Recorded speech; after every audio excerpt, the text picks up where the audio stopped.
Brad, Kennedy. How are you guys doing tonight? We're great. How are you? Doing It's been busy fantastic. times over here, huh? Busy, busy times. Lots of exciting new things going on. Yeah, a lot of exciting new things. For us, Chinese New Year is officially over, which is huge news. And a lot of people stop drop shipping right up before the holidays, and then you might get stuff up and running again in January. And then Chinese New Year comes, and everyone takes a little break. But the good thing is the timing. This part of the year is typically really good for ads. A lot of the big brands had spent a lot of their budget during Q4, so you're not competing for ad space with all the big companies. You're actually getting a lot cheaper CPMs because there's less people bidding for the ad space. And typically we've seen some of our best performance in the months of March, April, going into May, and like going into Q4. It's a lot less competitive. So it's a really good time. And we were actually just having a conversation about kind of new beginnings and like starting a new chapter. Actually, Brad and I are moving to we're moving to a new city, and we're starting fresh, getting a new office there, and it's gonna be a lot of fun. And it's kind of a new chapter in life. And for the end of Chinese New Year, for a lot of you guys are just getting started, or want to take your business up a notch, this is a really good time to start a new chapter. It's like the beginning of the dropshipping year starts at the end of February. So, if you guys are starting to think about your goals, think about what you want to do with your stores, with your business, now is a really good time to invest that energy in thinking about your business, because you're going to think of some of your best ideas, and you can really start ramping up now. So it's a good time for a new chapter, and we're super excited as well. Where's everyone calling in from? Let me get some action in this chat box.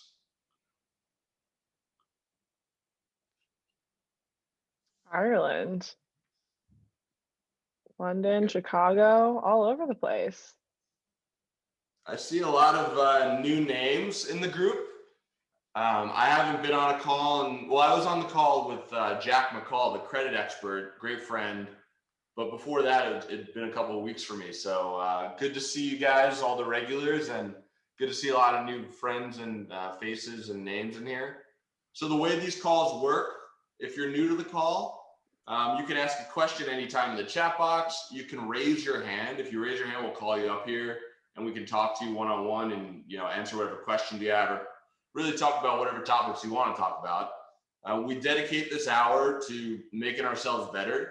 So whether that be your mindset, your habits, your routines, technical skills with e-commerce, with your business, this hour is for you and it's for us.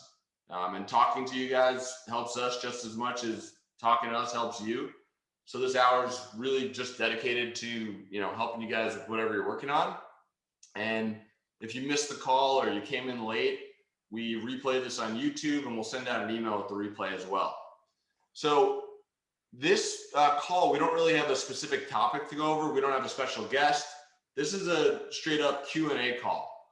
So with Chinese New Year being over and, getting your business up and running again, we want to talk about some tactics of, how to launch your ads, how to pick what products you want to sell, how to fulfill any questions about how to use Zendrop, anything with Facebook ads, or we're exploring TikTok ads right now. Basically, we want to do an open Q&A and help you guys ramp up your stores now that Chinese New Year is complete. So let's see if you guys have any specific e-commerce related questions or anything, go ahead and put it in the chat box. And in the meantime, I want to talk about high level where your mindset should be at with dropshipping specifically. And if you're new or you're already up and running, the most important thing is testing products. The more products you test, the better chance you'll find a winner, and the better chance that you'll be able to break revenue goals that'll help you get to that next level. Bottom line. So testing products should be your number one objective in all scenarios, no matter if you're an advanced dropshipper, you're new to it, even if you own a brand and you want to, expanding your product line is always a way to keep your business growing. And a lot of times people are, confused about what they should sell or how they should test or how they should scale or know what to do. So we want to dedicate this hour to talking about that. We got a few questions coming in here. We got a few. Yeah. So one of which is, what's your understanding on the iOS 14 update? I actually don't really know much about the iOS 14 update. You're talking about the privacy feature? Yes, I believe that's probably, I've seen a few articles about it, so I'm assuming it's in terms of the privacy and how it's changing the way we see ads, I believe, but I haven't done much research myself. Well, yeah, basically Apple gives you the ability to select whether you'd like to share your data on certain pieces of information, certain data points.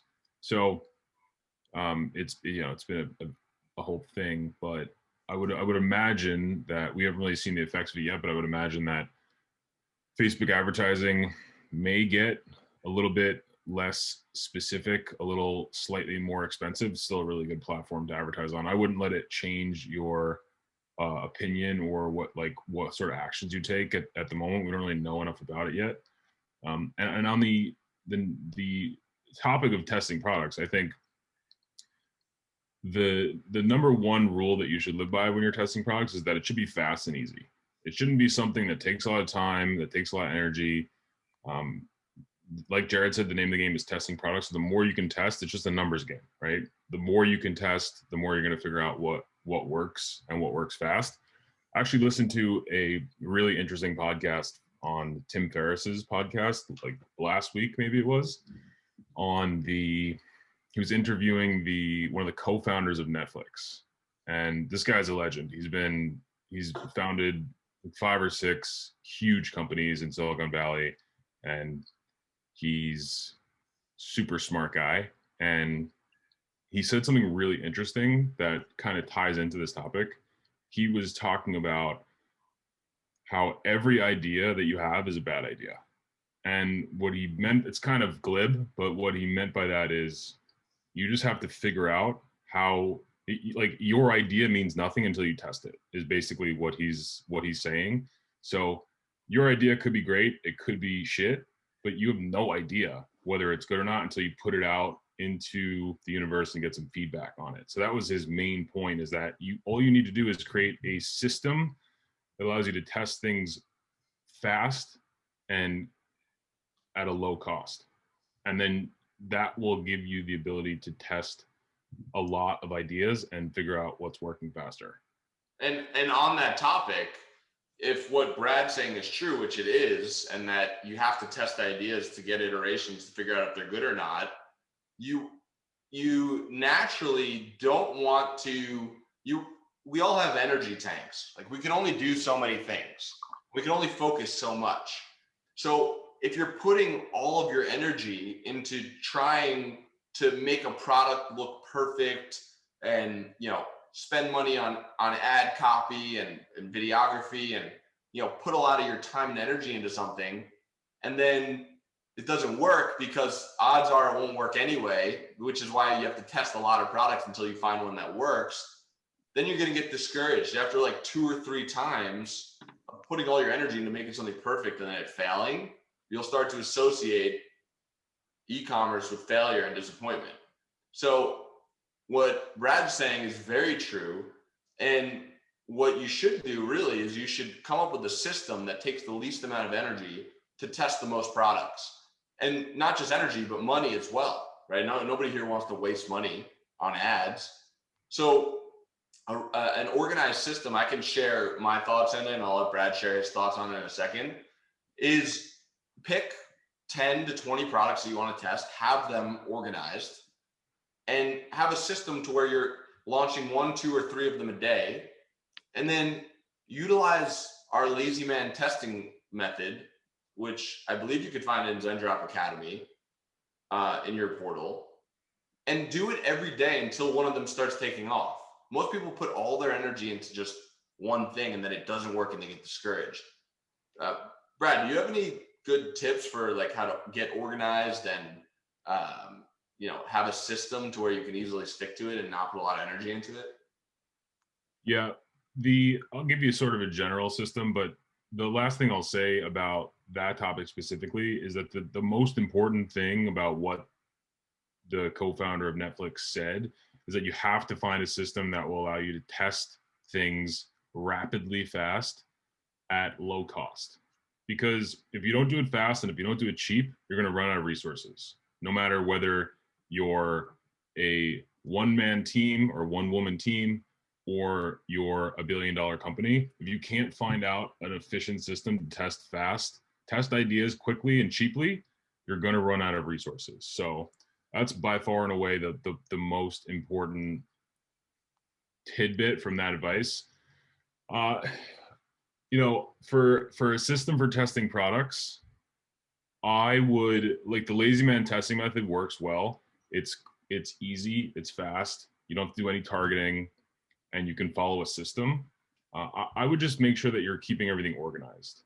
So that whether that's you want to track this on a spreadsheet, you want to track it on a Google Doc, you have to come up with some sort of repeatable process so that you can take the information that you gained from the previous rounds of testing and apply that to what you're doing in the future. That's the only way you're going to make progress, right? Is if you take the information from the previous experiments or tests and apply that to the future tests. So I would just keep everything organized. Maybe it's probably a spreadsheet is probably your best bet. This is the product I tested.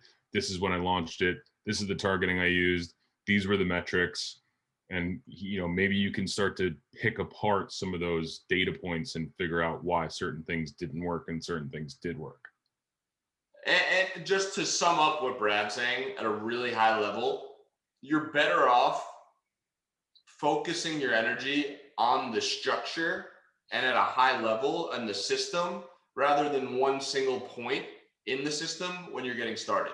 So focusing more of your attention on building your system of organization. You can listen to what we're saying, but some people just work differently. Maybe you want to write it down. Maybe you want to put it in a spreadsheet. Maybe you want a Word doc, whatever works for you, maybe a software. But in the beginning, especially, focus more on that system so that you can scale. When you find something that works, you're going to be excited. You're going to want to go test 20 more products or 40 more products. And how are you going to do that if you don't have a scalable system? So the more energy you focus on building out the infrastructure, then it's just a matter of replacing the tasks with more manpower. You could have a team of, if you have 2 winning products, you can afford a team of 3 or 4 media buyers, and you could be testing 10 products a day because 2 of them are bringing you in enough money to where you can invest a third of the profits back into testing.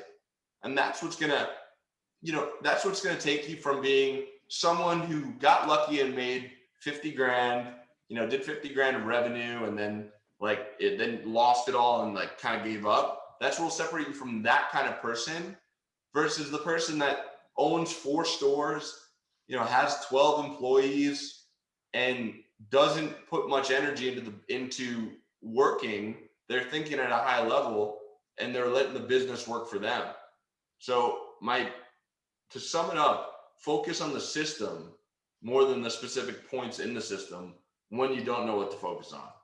Yep, the systems and the process will allow you to capitalize on opportunity rather than maybe you get lucky, but you're not sure why, right? But if you have all that previous data to look back to and you have a system in place on how to repeat it and do it again, then you can turn it into something. I think we have a bunch of questions in here. Yeah, Larry is raising his hand. What's up, Larry? Hi, so I have sat in on about 2 hours of training covering iOS 14 update, so I can give you some input on that. Great. All right. And this comes from Adrian Morrison, who's pretty big in Shopify. Yeah. So what he pointed out was that if you select, he said most people are going to get the notification that in iOS 14 that you can turn off notifications and tracking. And everybody's going to think, oh, that's the best thing since sliced bread. And they're going to say, yeah, go ahead, turn it off. I don't want to be tracked. So what that's going to do is, first of all, it's not going to let them see less ads.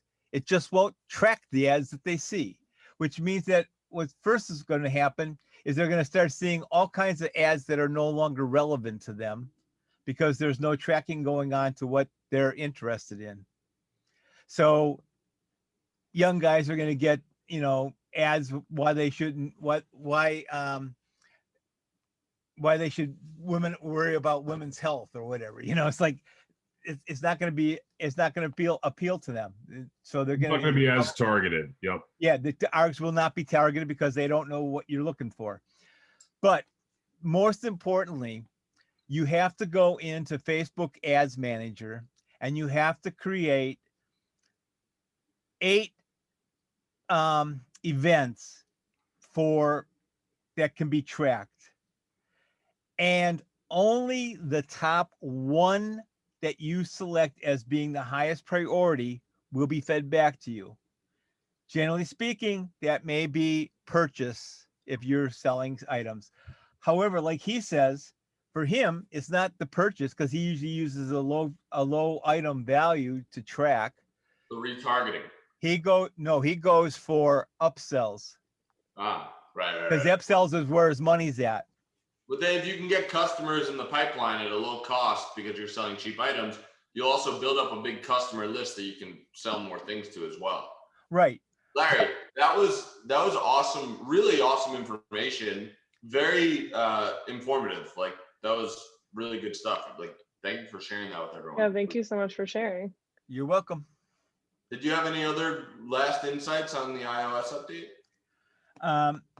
No, because I'm not an iOS user, so it's less important to me from that side of it, right. But it is important to me from the advertiser standpoint. And I'm in the process right now of just trying to get all my events wired up. But that's critical. You have to have selected what 8 events you want. You have to put them in, and it only takes 8. You have to put those into your ads manager account, and they're different for every domain that you do. Each domain can have its own 8. That's awesome information. Thank you, Larry. So really, guys, the landscape is ever adapting.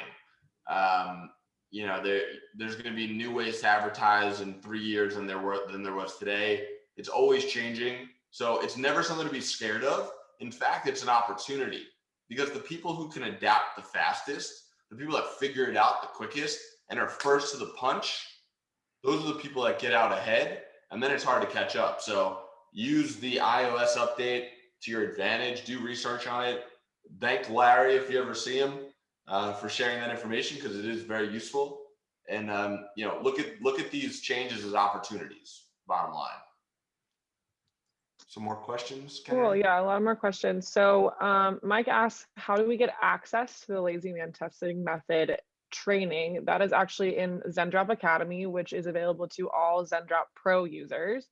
So if you already are a Pro user, it is in your drop-down menu on the right side of your dashboard. But if you are not a Pro member, we highly recommend upgrading just to be able to access that information, because it is extremely, extremely valuable. So all of Jared's testing methods are in there. So if you haven't had a chance to look at Zendrop Academy, we highly recommend. We also have a question asking how branding works through Zendrop. Is it a sticker, a choice, or of packaging, or other? So this is actually really exciting because we just released another feature for branding specifically. So for Zendrop, for branding for your store, we offer the option to have a customized thank you card put in each and every package sent to your customers. And prior to our new update, you were able to write your own messaging, put your own logo, contact information, and store location all on the card. It's printed out and on a really hefty piece of cardstock, not like a flimsy piece of printer paper. But now we offer the opportunity to upload your own custom design thank you card that will also be printed and put into your packaging. So that feature is also available for our pro members, and it's underneath the branding tab in your drop-down menu. It's really, really cool, and we're really excited that you can now upload your own designs. Yeah, it's really cool because now you could add something like a QR code for someone to follow you on social or go back to your store with a discount. You could do so much with it, or you could just design your own badass looking thank you card and send it to all your customers. So, I mean, it's a cool feature. And you can update it and change it. And then the last thing that we can do for our Zendrop Select clients, the high volume sellers, we can do total, brand customizations. You can get custom boxes, custom tape, custom packaging, white labeling. So if anyone, ever wants to explore that route, like once you're selling some high volume, it's another way to really legitimize your brand and not have to invest in inventory, or not too much inventory bringing to the US. Sometimes you have to buy the boxes, but it's a really low entry point to getting into branding. Cool. So Jade asks about A/B product testing versus split testing. Are they the same or different? Yeah, I think, sorry. Yeah, I think maybe just calling them different things, but as far as I know, just a split test, right? So you're splitting A and B, there's controls, and then there's usually one variable that's changed. So like, for example, if I was going to split test a landing page, I wouldn't want to have landing page A be completely different than landing page B, because I wouldn't know why one performed better than the other, right? So I would want to have almost everything be exactly the same, aside from one, potentially two details. But for example, I would have the same landing page built out, and I would just change the price on one of the landing pages, right? Or I would have the same exact landing page, but I'd be split testing audiences, right? So same exact landing page, that's my control. My other group that I'm blanking on the name of is the one you're testing. So that's just basic split testing 101. Yeah, and just remember, it's quantity over quality with testing. I want to reiterate it, because no matter how many times I say it, people are going to put all their energy into making this product beautiful, and before they know if it works, and I've seen it hundreds of times, those people give up because they start to associate discouragement with testing. So they're like, testing is discouraging, I don't want to test. They stop. They convince themselves, because our minds are really good at convincing us to not do things that are best for us, to stop. So don't let your mind do that.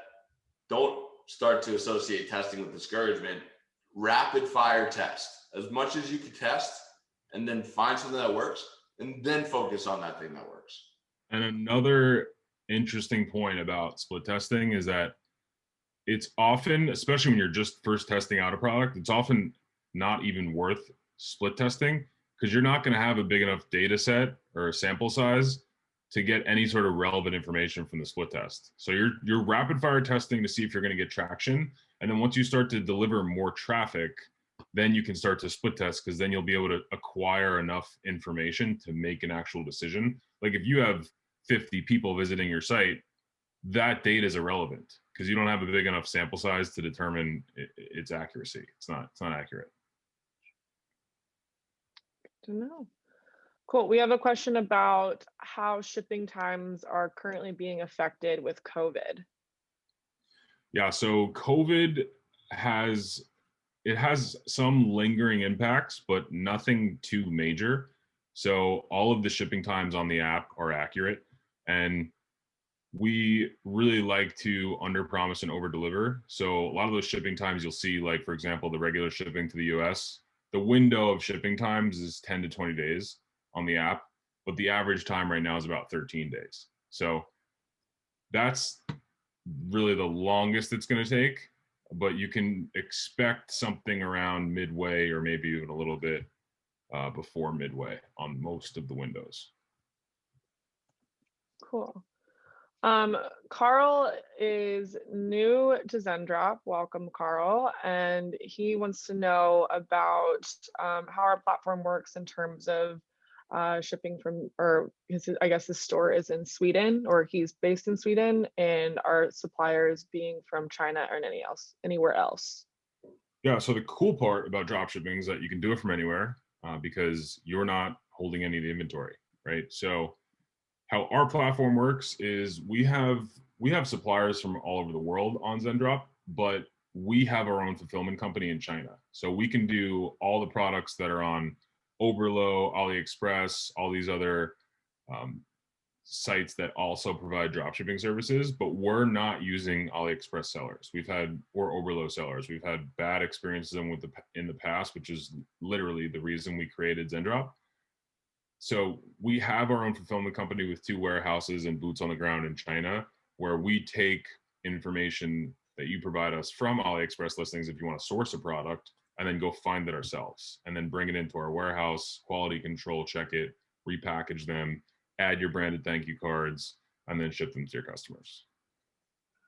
That's if you're using Zendrop fulfillment. So if you see on the product page, the supplier is listed as Zendrop fulfillment, that's how you know that's us. That's what we're doing, sourcing those Chinese sourced products and shipping them out for you. You'll see a lot of other suppliers on there as well, and those suppliers are doing their own fulfillment, and those are all typically high quality brands. Yeah, there's no other like Chinese sourcing companies on Zendrop, but there are thousands of brand name products on Zendrop. So if you want to sell a Toshiba monitor or Dr. Teal's lavender drops, or a lot of things you'd find at Costco or Sam's Club, we have on there as well. And those are fulfilled directly from those brands. And that product catalog is going to keep growing too. So there's about 400,000 products you could pick from today. We'll likely have, we're working very diligently on continuing to add more products. On that note, someone asked if they saw a message about more products being available on March 1st. Can we elaborate on that? I think what they may be referring to is that Chinese New Year is ending on March 1st. Technically, that's the date we set originally, but you're actually able to source and sell products right now. So I think that may be what they're referring to. Yes, our factories are officially back up and running. So shipping from China is back in business, which is very exciting. We got a pretty good question that we definitely have been working on. Brad, maybe you can answer this. Can Zendrop help with the new UK VAT tax for shipping? Yeah, so essentially how VAT works on Zendrop is you've got 2 options. So for anyone that doesn't know what VAT is, let me just zoom out for a second and explain that really quickly. So VAT stands for value added tax. It's a new tax that the UK is imposing from Brexit, from the British exit from that economy. I don't know the exact the exact workings of it, but there's a new tax for orders being shipped to the UK. That's all you guys need to know. And there's 2 options on Zendrop. You could either, the new tax is a 20% tax. It's a big tax. So you've got 2 options. You can either place the order normally and you'll just pay the 20% surcharge and you won't have to deal with any of the tax paperwork or filing for UK taxes or paying that tax. Or if you are registered in the UK for VAT and you want to take that liability on yourself and deal with that yourself, you can just enter your VAT number and you won't get charged a fee, but just be aware and consult a tax professional that you certainly will need to, or you'll be liable to pay that tax in the UK. Awesome. Cool. Can I add more than one store to my Zendrop account? So currently you can't add more than one store into the same Zendrop account. We're actually working on implementing that feature in the coming months, and that will be an option soon. But if you're you can create unlimited Zendrop accounts, And if you're on the pro plan on one of your Zendrop accounts, we don't want you paying for multiple pro accounts. You shouldn't have to do that just because we don't have the feature yet. We're not going to charge you $49 for each of your account each month. So if you do have a pro account and you want to add more stores, just hit up our support team, support@zendrop.com. You can live chat them or email, and they'll upgrade your other accounts for you after verifying that you do have a pro membership. Cool. Nathan asks a question. I'm a little new to Zendrop. How does Zendrop find products that they want us to sell or sell to us? How do they test these products, and what research on these products can I trust you to do so that we know that so that you would recommend we do? My bad. So we're not finding you any products to sell in particular. What's happening is our catalog is comprised of tens of thousands of sellers that are adding products to our catalog. So it's really kind of like the best of both worlds. You get to see what everyone is selling, and everyone's products are what our catalog is made up of. So it's from people sourcing products. We started our catalog with no products, right?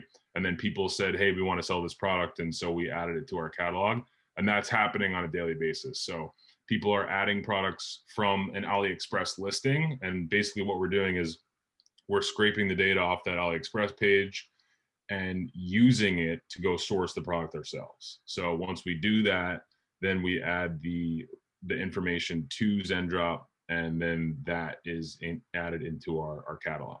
So that's how we've comprised the catalog so far. And you know, we have 2 logistics houses in China, so we're integrated with the back end systems of thousands of factories.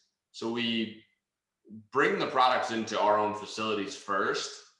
And if you're using custom branding, we're putting the thank you card in there for you. We're making sure it's the right product. We're making sure it's not broken and it works and it's a good quality product. And then we're shipping it out. So that's why we're so, you know, if you ever have to refund a customer because the product was broken, you know, we take liability for that because we're packaging it and we're making sure it gets there safely. So to answer the question about vetting, we're not just letting any Chinese sourcing company list products on Zendrop, because a lot of times with these sourcing companies, if you're not careful, even if you are careful, you can really get scammed and you know, screwed over. In many ways, you know, oftentimes you'll deal with a sourcing company and they'll tell you whatever you want to hear. Oh yeah, we can get it for that price. We can do it for this. And what they do is they'll ship out the product, you know, maybe 50 of them or 100 of them, and then they'll start to cut costs. So with almost any product, you could find many varying levels of quality. So they'll start shipping out the good ones in the beginning, or even just sometimes send you a good sample, and then they'll start to cut the quality of the products so they can lower their costs so they can meet your need. On top of that, you know, sometimes the famous story of me getting screwed over on 7,000 fake tracking numbers. It's hard because you don't really have accountability with people that live across the globe and they're, you know, in a totally different government. It's hard to hold people accountable. So that's why we took sourcing and took the responsibility of doing it ourselves, because it's the only way that we're 100% confident that it'll work. We've seen it not work too many times, not just through dropshipping ourselves, but through the ecom hacks coaching program we ran for years. Supply chain was one of the biggest issues. So, you know, we're here to solve that for you. Awesome. Cool. Someone asked, in regards to your PayPal business account, should you just use one business account or do you make a new one for every store? PayPal? Mm-hmm. I definitely recommend you have a different one for every store. Listen, if you only have one PayPal account and you're like waiting, you could get started and you can always fix things. But the reason you want to have more than one is A, for your accounting and tax purposes, and B, because if you ever want to sell that business, if your books are messy and your revenue is messy and your refunds are messy and you don't have clean books, you're not going to be able to sell the business. So if you build it up, I've learned that I want to do things right from the start. I used to just do them and then sloppily try to fix them. And, it's better than not doing them. But at this point, if I'm starting something, I'm confident it's going to work, even though a lot of times it doesn't. So I figure I'll get it started right so that when a bigger opportunity comes in a year or two, I'm not losing an opportunity or screwing myself over because I didn't set it up right.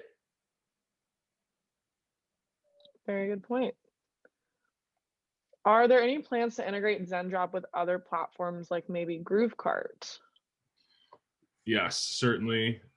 The integration pipeline that we have right now, we are favoring WooCommerce and Commerce HQ in terms of direct integrations, but we're going to work on all of them. So Groovecart is definitely in the pipeline. It's just to be fully transparent with you, a little bit further down the list, but hopefully I'm hopeful to get to it by the end of the year.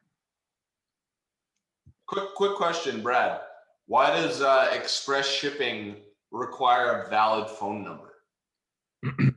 So that's not required by, it is required by us, but we're not the ones that need it. The carriers are the ones that need it. So express shipping for the lines we use, a valid phone number is required because a lot of the times carriers need to confirm something with the order.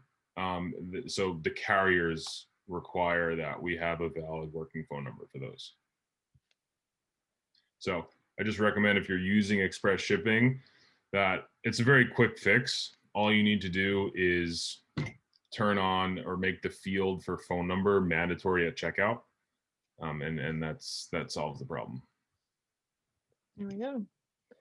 So back to the topic of returns, how do we deal with returns? I assume the customer will have to pay for shipping, but where will they send back the product? Yeah, so you can send the product back to our Chinese warehouse, but typically doesn't really make sense to. Just because most of the time the shipping is a large percentage of the cost of what the item's actually worth. A cool little hack that you could do for returns is, you could send them to a PO box or your home address, and you could liquidate them another way. So if you're running a business that has 10,000 orders each month and you're getting 100 returns, you could take those 100 returns and sell them on Amazon, sell them on eBay, sell them on Walmart, and you can liquidate some of that return revenue. So that might be a better option for you. Or you could just sell them to the customers you're already selling to. Could do that too. Sell them. Sell them somewhere. Do you offer products on Zendrop that could infringe on any US patents? Is this something we need to watch out for? So we're not doing the diligence on the products if they infringe on a patent. If you're selling a product and it's being sourced from China, you need to do the diligence that it's not infringing on a patent. Patent law is tricky. It takes a long time. For us to, run patent checks on every single product is impossible, and we don't hold that liability. So if you're concerned that it may have a patent, you can look it up. Most products, patent designs are very specific, and if it's a little bit of a different design, it may infringe, may not infringe. If you're concerned that it infringes on a patent, consult with an attorney or don't sell it. There's hundreds of thousands of products you could sell that definitely won't infringe on a patent. So cool. What are some of the best niches to sell within at the moment? So that's a question we get all the time. And, typically there's not a best niche by any means, but some things to think about.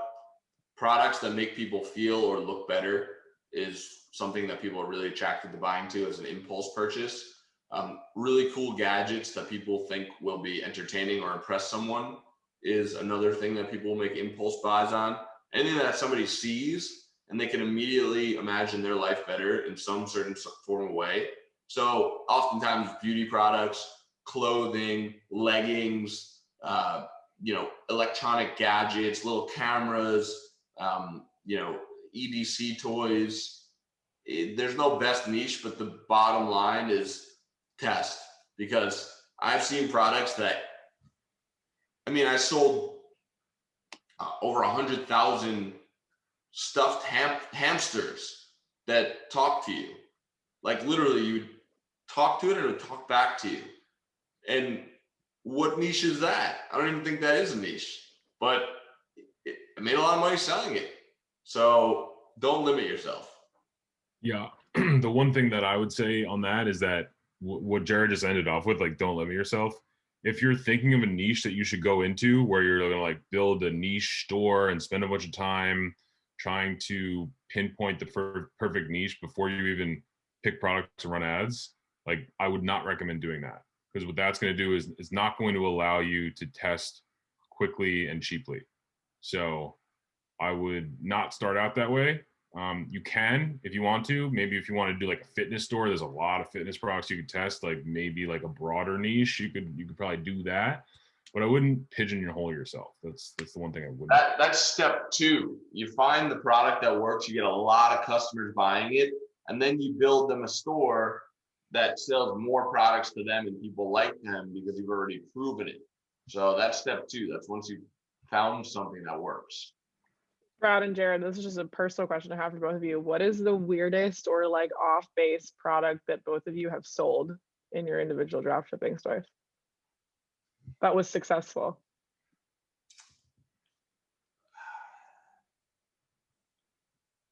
I got one. Remember that zipper? Oh yeah, the stupid zipper. Yeah, it was like this. It actually was like a kind of a cool product. Yeah. Or that like Dolma roller thing that like literally made grape leaves. Like it was this thing that like it was like this. That's probably better, honestly, than the zipper. It was like this tray, like this plastic tray with like something that you like you know those old paper receipts that you used to like do this with. It was like that, but like it made grape leaves. Yeah, that was a weird one for sure. Yeah. I can't even like imagine it. It sounds so weird. Yeah, it was weird. People bought it. People Work. wanted it. It was an item that fulfilled a void in people's lives. People need. Do you have something weirder than the hamster, Jared? Where'd Jared just go? We lost him. He was like, I don't want to answer that question. Yeah, it's gonna be a question about the hamster. And then he drops off. He's out. Okay, well, we'll wait for Jared's answer on that one. Someone asks, I'm new into drop shipping. Where do you recommend testing? Which platforms? And I'm assuming they mean where to run paid advertising. Yeah, I'm assuming that also. Definitely Facebook, because Facebook owns Instagram. So if you're on Facebook, you're also on Instagram. It's just the most consistent. They have the most data. Google Ads is good too, but you got to think when you're drop shipping and you're selling these products that have a lot of impulsivity in them. It's not like someone's going to go onto Google and search like, where can I get a talking hamster, right? Like that's not really it's an impulse buy. So it's more like I'm scrolling through my news feed on Facebook, on Instagram, and that's like there's a cool video of this talking hamster and I think it's funny and I click on it and I buy it, right? So you got to kind of think about what you're selling in terms of where you're advertising, but I would definitely start on Facebook most likely. And the cost of production for Facebook and Instagram ads is also way cheaper than many other. Sorry. He's still frozen. Get back on my laptop. It died. What died? My laptop died. Oh, dang. All right. Well, moving on in questions. Ben asked a question in regard to shipping codes. So recently orders shipped to Australia had Australian Post shipping codes starting with 33X for the customer. It appeared that the order was shipped locally, which was great. Now all orders are being shipped with codes starting in YT2 and shipping, and it says that shipping is from Shanghai. The shipping labels were Australian Post and now they are not. Do you know why this might have changed? Yeah, it seems like to me that you started shipping your orders with express shipping and then you changed the shipping method because the express shipping orders are all postmarked with the postal service from that country. So like if you're shipping it express to the US, it's either USPS priority or it's DHL. If you're shipping it with express to Australia, it's going to be Australia Post. But if you switch that shipping method to a cheaper option and a slower option, you may get a different label on it. So if you're looking for that type of experience for your customer, definitely go with express shipping. So express is not only faster, but it also looks a little bit cleaner.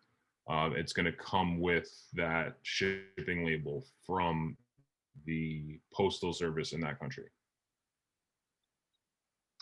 because it actually gets the label actually gets changed out. So what happens is the package gets overnighted from our warehouse to whatever country it's going to, and then at that location, the shipping label is actually changed. So obviously, when it's leaving China, it has a Chinese label on it. That gets removed, and a new shipping label from that country gets put on it. Good to know. Carl asks about shipping times to Europe. Do they vary any differently than our other average shipping times? So all of the shipping timeframes on the app are accurate. Shipping times are going to vary based on the shipping option you choose. So obviously, express is going to be much faster than like economy, but regular is still a good option, and they're going to vary based on the shipping method. So if you're looking for super fast shipping, definitely go with express. I think we're delivering in like 5 or 6 days to like Spain and France right now. So those are really good options. Tia asked which demographic buys the most. Definitely women between 45 and 65, or like 45 plus. That's typically the sweet spot. We got a good question here from Dan. He said that Adrian says to have 2 to 3 suppliers that was backup, basically in case the product takes off. And this is something that we can do. Well, we're actually connected to thousands of factories. So we pretty much, I mean, obviously we don't have access to everything in China, but we have access to a lot of different places. So if one place runs out of stock, we can typically get it from another place. And between us and our partners in China, we do enough volume to where the factories will give us preference over other agents in certain cases. So you're pretty safe working with us alone, because if there's more factories that have it, we can get it. So your other sourcing agent would be going to those same factories anyway. Kyle asked a good tax question here that I think I can give a crack at. He asked, I've learned that whichever state you're warehousing products gives you tax nexus in that state. So you will have to file and collect taxes in that state. Which state is the Zendrop US warehouse located in? So you are right about that, Kyle. You're establishing a nexus, which just means you're doing business essentially in that state. So our warehouses are in the US or in LA and Chicago. But if you're not using those warehouses, then you would not be establishing a nexus in those states. So you're right now only shipping products from our Chinese warehouses, which means you're not establishing any sort of nexus in those 2 states. If you were to purchase inventory from us and we 3PL'd them in our warehouses for you and ship them out from there, that would be a different story. But we only have a handful of people doing that. So I don't believe one of them is you. So I think you're okay. And just a general rule of thumb, always consult with a professional, tax professional. We know because we've done things, but we don't want to be liable in case we're wrong. Yeah. Disclaimer. I am not a tax professional. I don't think any of us are. We need Chris for that one. Yeah. Jared mentioned something about testing 5 products per day. Is this from one niche or in general? In general. Oh, Ben asked a good follow-up question from my response earlier about Australian shipping. He said that, just to let you know, economy and regular post are the only shipping options to Australia at the moment. And that may be true on some products. So based on the type of product, we have to apply shipping restrictions because some carriers don't let you ship, for example, a liquid product or a product with a battery in it or a Bluetooth product on some lines. So those more expensive lines sometimes have more shipping restrictions. And so some products won't be available. They just won't show the express shipping option. So look around and you'll see that a lot of products do offer express shipping to Australia, just maybe not the one that you're selling right now. Cool. Jade asks, when I click to fulfill an order on the Zendrop dashboard, will it automatically update the status of the customer's order in my Shopify store? Yeah, so as long as you don't change any of the settings in Shopify, they're set up as default to notify your customers of any updates. So as soon as you process that order, we'll start working on it. We'll upload tracking information into Zendrop. Our API will call to Shopify, and then the tracking number will get updated in Shopify, and then your customers will receive an email, as long as you didn't change anything. Awesome. Larry also says he has one more point to make about iOS 14. So I'm going to allow him to talk again because that was valuable information. Hi. So at the beginning, I talked about people just automatically clicking on, oh yeah, don't accept or don't track my purchases or whatever. We can actually take a proactive position on that and actually start emailing the people that are already on our list, telling them why that's not a good idea, that they will start getting all kinds of emails that are ads that are not specific to them, so that there's a cost associated with not tracking. So I think if we were as entrepreneurs to actually mail our emailing list and telling the pros and cons of accepting the do not track on iOS 14, we may be able to circumvent a lot of the problems that people are coming up with. Larry, you may have to start a movement. You may have to start the Larry movement of tracking. I wish I could take credit for all of this, but like I say, I'm crediting Anthony Morrison for his outstanding training on this subject. So great guys, those Morrison brothers. We love them. Yeah, they are great. I listen to both of them every week. Thank you, Larry. Thanks, You're welcome. Larry. Cool. Jared, we never got to hear what the weirdest product you've sold was. Oh, that's really, my laptop didn't really die. I just didn't want to answer that question. That's what we both said too. No, I'm just kidding. To be honest, not that many. I mean, I don't remember how many different products. Like, I had a system down where I didn't even know what products we were testing. It was simply pull a bunch of products from this list, put them up, test them. If they get these KPIs, scale them. And half the time I wouldn't even know. No, 80% of the time I wouldn't even know what it was until it really took off. Then I'd find it. So yeah, I mean, I haven't had that many like super weird products that have been like major winners. I think the hamster was weird. Yeah, that's kind of weird. Yeah. It would be weirder if I spent my time talking to it. Yeah, we had one for a while. My dogs ended up using it as a toy. So, and they love it. Even though there's like electronics in it. Any other last questions, you guys? Y'all can also raise your hands and come up and talk to us before we end for the night. Oh, Debbie has a question. Of course, I always have a question. Hi, Debbie. Hi. I'm currently kind of like paying an agency to do my ads. They're a little bit expensive and the contract is kind of ending on that. Now, I like doing the creative and I'm good at the copy, and I work with Adrian Morrison too. So I have an app that does deeper dives into audiences. So I basically have all that stuff.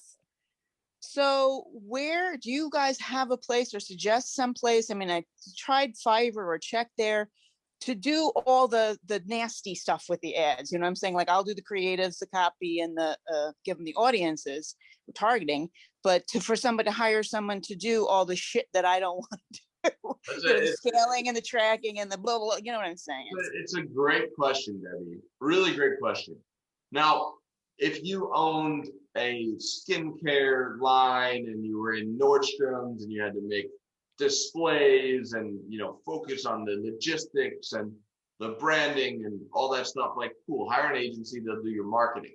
But since most e-commerce businesses are 90% marketing, you definitely want to be focused on it. But what's important is not who you hire.